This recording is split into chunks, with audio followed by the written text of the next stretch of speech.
We start with Dakota, a young woman suffering from severe agoraphobia.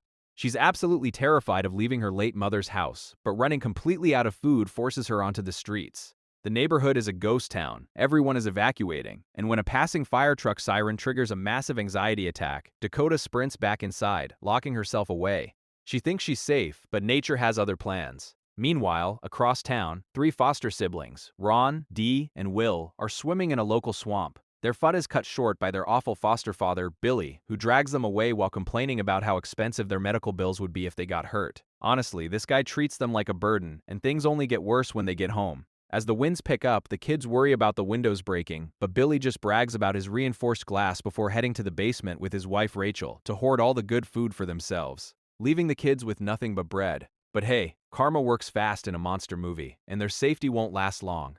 At the same time, a pregnant factory worker named Lisa is driving to escape the storm after her fiancé abandoned her. She gets a frantic call from her mother warning her that the highways are already closed and she needs to find high ground immediately. Over at the port, marine biologist Dale notices something terrifying. The marine life, including a massive pack of highly aggressive sharks, is migrating inland to escape the storm. Dale realizes his niece, Dakota, is right in the path of destruction. He calls her, begging her to leave, but her crippling fear keeps her glued to the floor. As she hangs up to distract herself with old family videos, the levee completely breaks. A massive wall of water violently surges through the town, flooding the streets in seconds.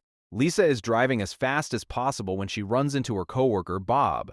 He tells her the road ahead is blocked by fallen trees, but with water rushing from behind, Lisa has no choice but to floor it. Her car ends up violently pinned against a tree, while Bob's truck is swept away by the current, crashing and spilling a massive tank of shark chum right into the floodwaters. It's a literal dinner bell for the predators, and things are about to get bloody. Within minutes, Lisa is trapped inside her sinking car, water rapidly filling the cabin. Two local guys on a boat, Scott and Jimmy, hear her screams and rush to help. Scott climbs onto her car to clear the debris, sending Jimmy back to their truck to get cutters. But as Jimmy swims through the flood, something violently drags him under. He resurfaces screaming, his arm completely severed, before being pulled into the abyss. Dakota watches this horror unfold from her upper window and spots a massive fin slicing through the water. She screams a warning, but it's too late. Bob tries to escape his truck, only for a shark to clamp its massive jaws around him. Scott tries to swim away, but the beast catches him, brutally smashing him against Lisa's car several times before dragging him under. Lisa is entirely alone, and the water is rising.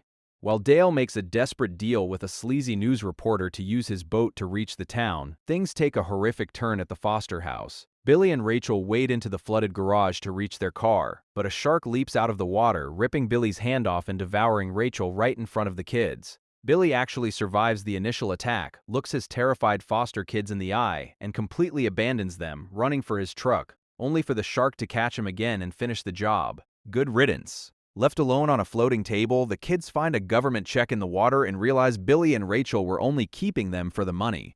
But they don't have time to process the betrayal because two sharks are now circling them inside their own living room. Ron pulls off a daring, heart-stopping move, diving into the flooded basement to grab a box of dynamite to fight back. Back at Dakota's house, the water reaches the second floor. Lisa is drowning in her car outside, begging for help. Dakota is paralyzed by her agoraphobia, but when Lisa yells that she's pregnant, something snaps. Dakota fights through her panic, grabs a kitchen knife, and climbs out her window. She slips into the freezing, shark-infested water, moving from structure to structure until she reaches Lisa. She slashes the car roof open, pulls Lisa out, and drags her safely into the house. But there's no time to celebrate. The trauma triggers Lisa's labor, and the baby is coming right now.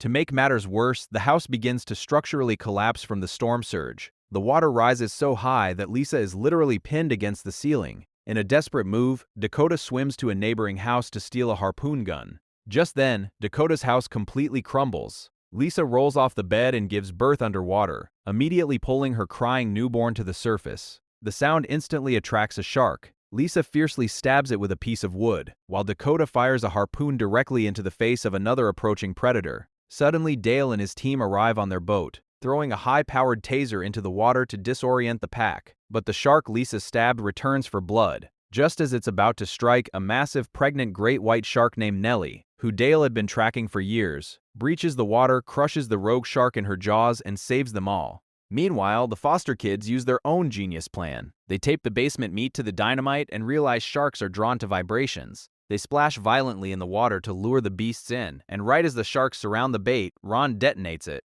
The explosion blows the predators to pieces, painting the walls red. The kids grab Billy's truck keys and safely drive away. In the aftermath, Dakota and Dale share an emotional reunion. Lisa calls her mom to introduce her new baby, and the survivors sail towards safety. But just when you think the nightmare is over, the weather station detects an even bigger hurricane heading their way. Talk about bad luck. If you were trapped in a flooded house with hungry sharks circling below, would you risk swimming for help like Dakota, or would you stay put and pray for rescue? Let me know in the comments below. Make sure to subscribe and turn on notifications for more intense recaps. Thanks for watching.